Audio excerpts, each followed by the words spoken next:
Oke, Assalamualaikum warahmatullahi wabarakatuh. Perkenalkan, kami dari kelompok M akan memaparkan hasil penelitian mengenai analisis sentimen ulasan pengguna aplikasi ChatGPT yang diambil dari Google Play Store dengan menggunakan algoritma Decision Tree C4.5. Dalam presentasi ini kami akan menjelaskan tahapan penelitian yang kami lakukan, mulai dari pengumpulan data, proses pre-processing, pemodelan, hingga evaluasi hasil. Semoga pemaparan ini dapat memberikan gambaran yang komprehensif terkait hasil yang telah kami peroleh.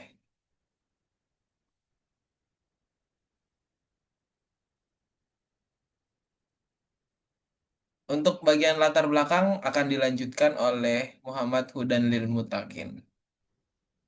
Assalamualaikum warahmatullahi wabarakatuh. Perkenalkan, nama saya Muhammad Darul Mutakin. Sini ada latar belakang. Ulasan pengguna ChatGPT semakin banyak, tapi rating bintang sering tidak mencerminkan isi opini sebenarnya. Analisis sentimen diperlukan untuk memahami persepsi pengguna secara lebih akurat. Jadi, seiring meningkatnya jumlah pengguna ChatGPT, jumlah ulasan yang diberikan juga bertambah secara signifikan. Setiap ulasan biasanya disertai dengan rating bintang yang dianggap sebagai indikator cepat untuk menilai kualitas layanan. Namun, dalam prakteknya, rating bintang tersebut sering kali tidak mencerminkan sentimen atau opini sebenarnya yang dituliskan oleh pengguna. Nah, di sini ada tujuan penelitian, ada 3 poin. Yang pertama itu ada mendeskripsikan proses scraping dan pre-processing ulasan ChatGPT. Nah, yang kedua ada membangun model klarifikasi sentimen menggunakan C4.5. Dan yang ketiga ada mengukur performa model dengan akurasi, precision, dan recall. Oke, untuk selanjutnya akan diterangi oleh rekan saya.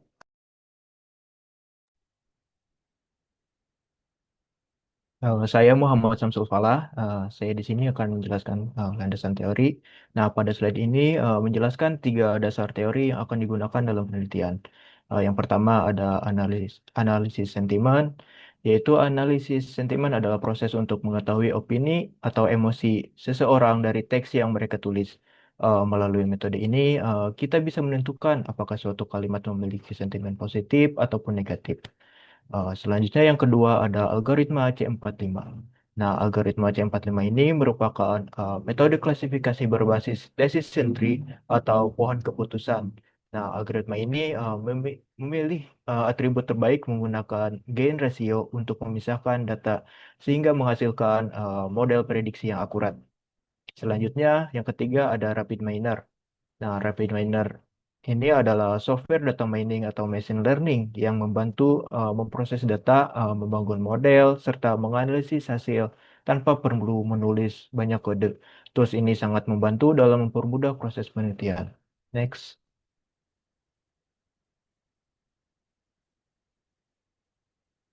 Nah, selanjutnya ada tahap penelitian. Nah, di sini menjelaskan alur tahap penelitian yang dilakukan. Yang pertama ada pengumpulan data, yaitu mengumpulkan data awal yang akan digunakan pada proses analisis. Yang kedua ada pelabelan, yaitu memberikan label sentimen, misalnya positif atau negatif pada setiap data. Yang ketiga ada pre-processing, yaitu melakukan pembersihan data seperti cleansing, tokenisasi, mengubah huruf, menghapus stop word, hingga filter token agar data siap dianalisis. Yang keempat ada split data, memisahkan data menjadi data latih dan data uji untuk kebutuhan model. Selanjutnya ada permodelan C45 atau decision tree, yaitu data kemudian diproses menggunakan algoritma ini untuk membentuk model klasifikasi. Yang keenam, yang terakhir, yaitu untuk mengukur performa model untuk mengetahui seberapa akurat hasil prediksi yang dihasilkan.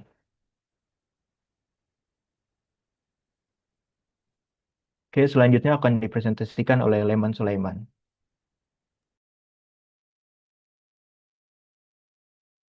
Baik, terima kasih Muhammad Samsul Kepala. Di sini saya akan menjelaskan tentang pengumpulan data. Ada beberapa poin.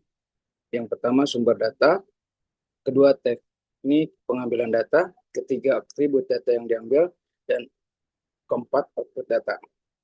Dari sumber data itu ada ulasan aplikasi ChatGPT dari Google Play Store dan jumlah data 5.000 ulasan terbaru short notes.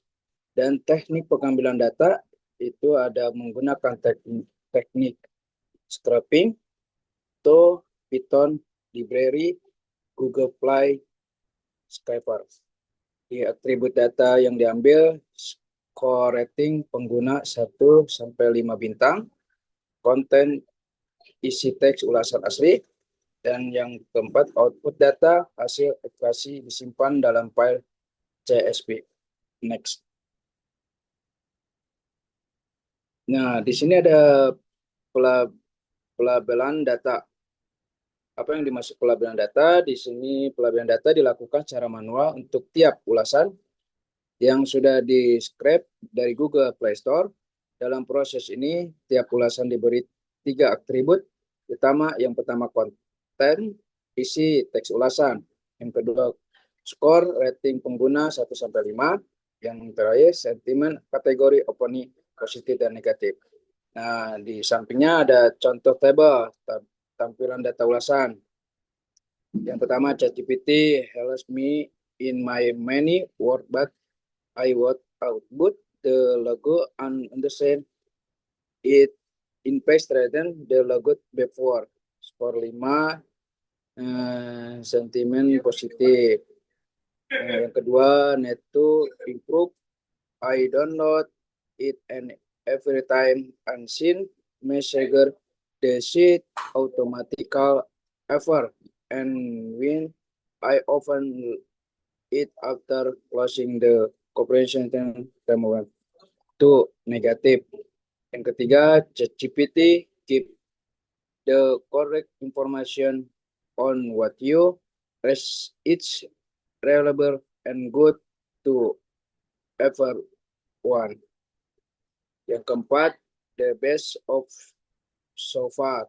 Yang kelima, after the update, it is not working properly. It recovers sleep, something get never negatif. Baik, terima kasih. Selanjutnya akan disampaikan oleh teman saya. Terima kasih Saudara Leman. Di sini saya akan menjelaskan processing. Processing itu adalah tahapan awal untuk mempersiapkan data teks sebelum dianalisis lebih lanjut. Di tahap ini, kita melakukan proses pembersihan data supaya ulasan yang kita ambil benar-benar siap digunakan. Hal-hal yang diberikan antara lain simbol atau karakter yang tidak penting, hashtag, mention, dan URL, tanda baca berlebih, serta data yang duplikat. Tujuan processing adalah memastikan data bersih, standar, dan tidak mengandung noise. Kalau processing tidak dilakukan dengan baik, analisa sentimen selanjutnya bisa salah atau kurang akurat. Jadi, tahap ini sangat penting untuk memastikan kualitas data sebelum diproses lebih dalam. Next, tokenization adalah proses memecah kalimat ulang menjadi token, yaitu potongan-potongan kata kecil. Misalnya, ada kata ChatGPT is very helpful. Setelah tokenisasi kalimat tersebut akan dipilih menjadi chat is very helpful. Tujuan tokenisasi adalah supaya komputer bisa membaca teks secara lebih mudah. Komputer tidak bisa memahami kalimat panjang seperti manusia, jadi kalimat harus dipecah dulu menjadi kata-kata. Nantinya token ini akan digunakan untuk proses analisis fitur, model, klasifikasi, sampai menentukan apa ulasan bersifat positif atau negatif. Next.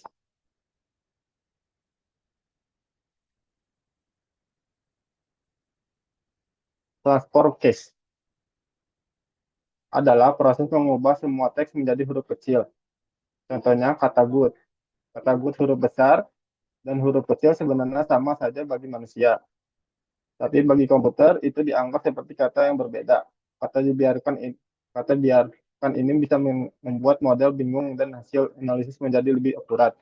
Dengan menggunakan transform case, semua kita distandarkan menjadi huruf kecil. Jadi komputer dapat menganggap semua variasi kata dengan bentuk berbeda itu sebagai satu yang sama. Ini membantu meningkatkan tensi data data dan mengurangi kesalahan saat pemodelan sentimen. Selanjutnya akan dijelaskan oleh rekan saya. Ya, perkenalkan nama saya Muhammad Ardana. Di sini saya akan menjelaskan bagian filter stopwatch. Pada tahap ini kami melakukan proses stopwatch removal, yaitu menghilangkan kata-kata umum yang tidak memiliki kontribusi signifikan terhadap analisis sentimen. Contohnya seperti the, is, in, dan and. Kata-kata tersebut sering muncul dalam hampir semua kalimat, sehingga tidak membantu model dalam membedakan sentimen positif maupun negatif. Karena ulasan yang digunakan berasal dari Google Play Store berbahasa Inggris, maka kamus stopword yang dipakai adalah English Stopwords Dictionary. Setelah stopword dihapus, teks menjadi lebih fokus pada kata-kata yang benar memiliki nilai informatif. Tabel 4 ini ada ilustrasi filter stopword sebelum dipakai filter stopwordnya dan sesudah digunakan filter stopwordnya.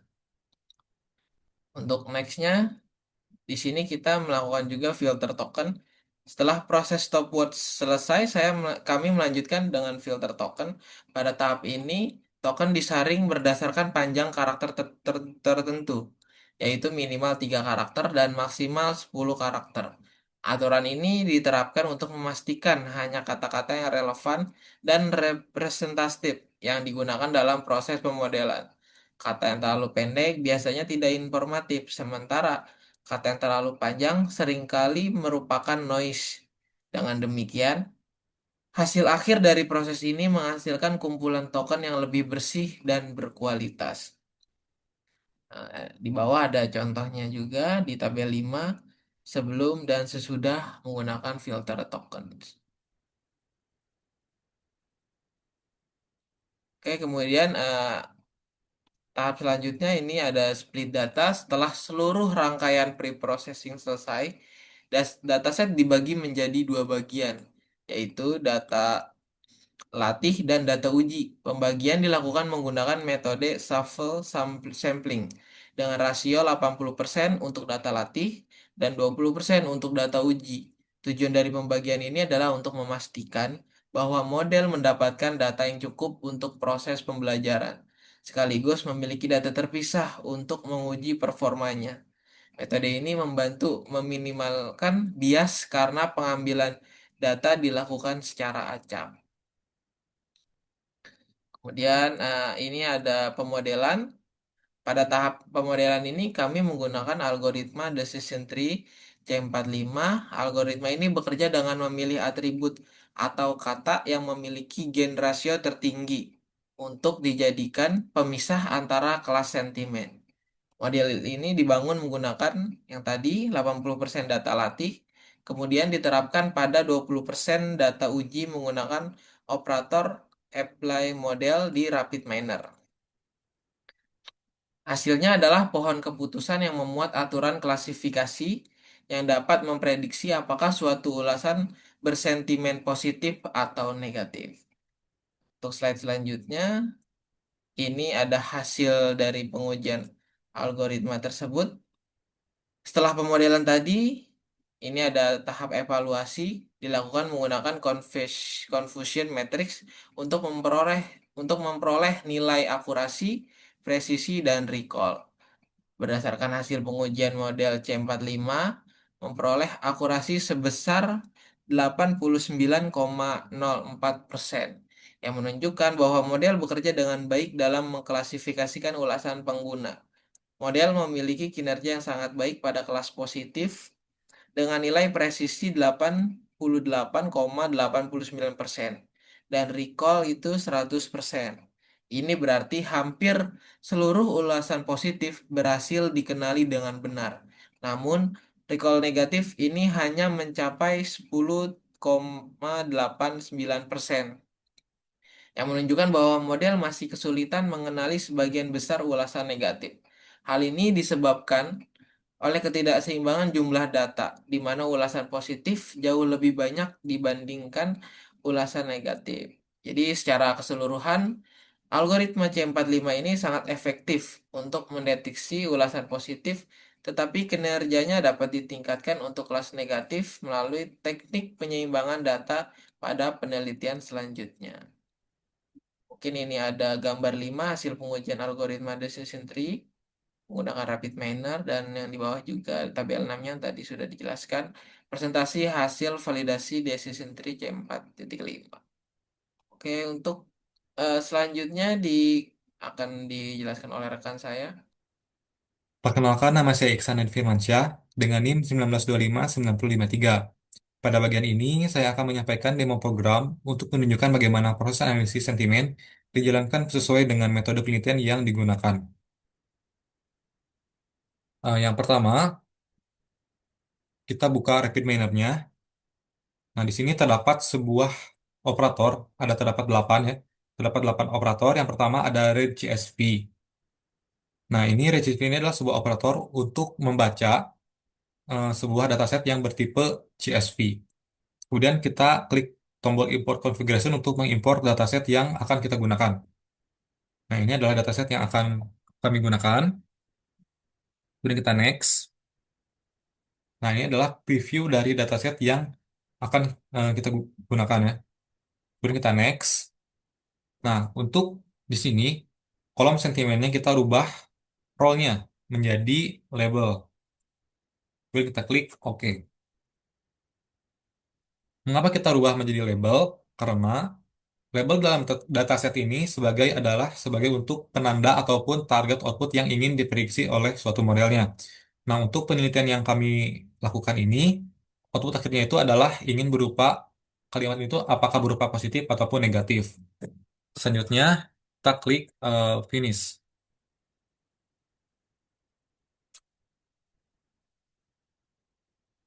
Oke, selanjutnya adalah operator filter example. Filter example ini adalah sebuah operator untuk menyaring baris data tertentu. Misalnya seperti data kosong ataupun ulasan yang tidak lengkap atau juga ulasan yang tidak memenuhi kriteria. Selanjutnya adalah eh, operator nominal to text. Operator ini mengubah atribut yang bertipe nominal menjadi sebuah tipe teks. Selanjutnya ada operator proses dokumen from data. Nah, ini adalah operator inti ya, inti dari untuk pre-processing text. Di dalamnya ini terdapat sebuah subproses juga. Nah, ini ada 4 subproses. Yang pertama ada tokenize. Tokenize ini adalah sebuah operator untuk memecah kalimat menjadi sebuah kata-kata. Yang kedua adalah transform case. Ini adalah operator untuk mengubah seluruh huruf menjadi bentuk yang kita inginkan. Nah, di sini kita rubah menjadi lower case. Selanjutnya yang ketiga adalah filter stop words English. Nah, ini adalah operator untuk menghapus kata umum yang tidak memiliki makna. Terakhir adalah filter token by length. Nah, ini adalah operator untuk menghapus token yang terlalu pendek ataupun terlalu panjang. Nah, kita membuat sebuah batasan, minimal karakternya itu adalah 3 dan maksimal karakternya adalah 10. Selanjutnya, split data. Split data ini adalah sebuah operator untuk memisahkan dataset menjadi dua bagian. Yang pertama ada data training dan data testing. Untuk rasionya ini adalah 0,8, artinya 80% data training dan 20% adalah data testing. Selanjutnya adalah decision tree. Decision tree adalah operator untuk membangun model klasifikasi menggunakan algoritma decision tree atau C45. Nah, pada tahap ini juga sistem menganalisis pola kata pada ulasan dan menghubungkannya dengan sentimen apakah positif ataupun negatif untuk membuat sebuah pohon keputusan. Nah, selanjutnya adalah apply model. Setelah model dibuat, operator ini digunakan untuk menerapkan model ke dalam data uji. Dan yang terakhir adalah performance. Performance ini adalah operator untuk menghitung metrik evaluasi model seperti akurasi, precision, recall, dan confusion matrix.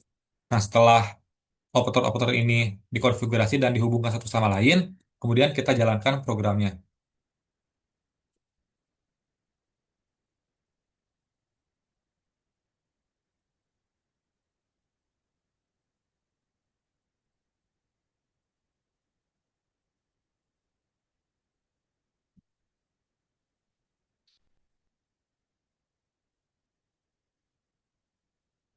Di sini agak cukup lama karena ini akan memfilter data 5.000 data menjadi satuan kata-kata ya.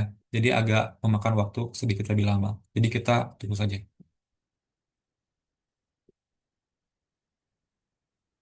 Nah, ini adalah hasil dari pemodelan algoritma dari decision tree.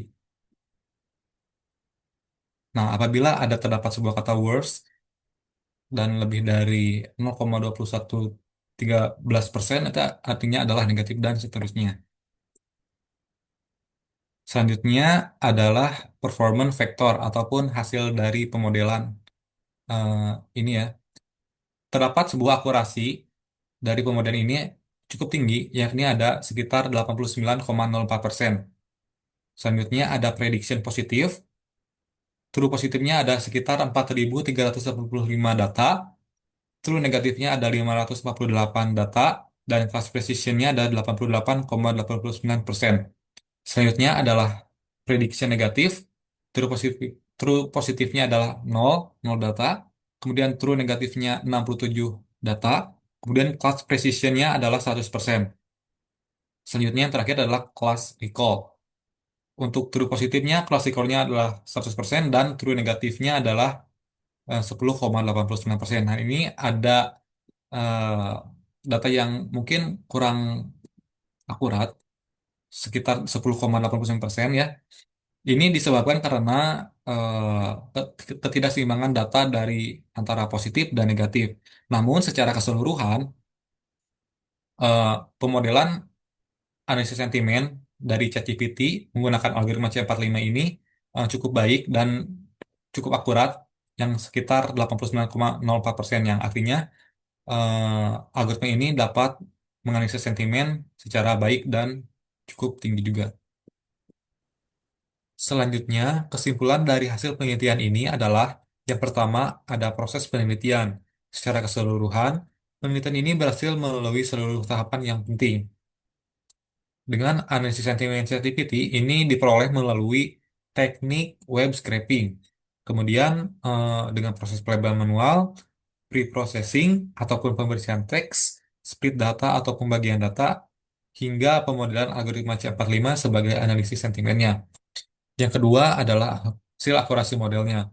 Model klasifikasi yang dibangun ini mampu memberikan performa yang cukup baik dengan mencapai akurasi yang tinggi 89,04%, dengan performa yang sangat baik pada kelas positifnya, yakni sekitar 88,89% untuk presisinya dan recall sebanyak 100%. Selanjutnya, yang ketiga adalah kinerja pada kelas positifnya itu algoritma C45 ini menunjukkan hasil yang sangat kuat ya, tercermin dari nilai presisi yang tinggi yang telah kami sampaikan, yakni sekitar 100%. Artinya hampir semua ulasan positif ini berhasil dikenali dengan benar. Selanjutnya yang terakhir adalah dari penelitian ini terdapat sedikit kelemahan yang terdapat pada recall negatif, yakni sekitar 10,89%, yang disebabkan oleh ketidakseimbangan jumlah data pada kedua kelasnya. Demikian presentasi yang dapat kami sampaikan. Semoga pemaparan ini dapat bermanfaat dan mampu memberikan gambaran yang jelas mengenai hasil dari penelitian kami. Apabila terdapat kekurangan, kami mohon maaf. Wassalamualaikum warahmatullahi wabarakatuh.